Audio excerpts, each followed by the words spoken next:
Hi guys, ito muna ang live ko while waiting our process.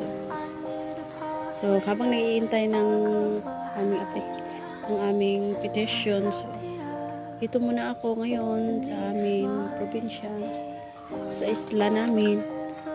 Namuhay ng simple, naglalaba, nagkakamay, kasi nagtitipid sa hirap ba naman ng buhay ngayon, at saka super mahal na guys, so kailangan practical na. So hindi na uso yung tamad-tamad ka ngayon.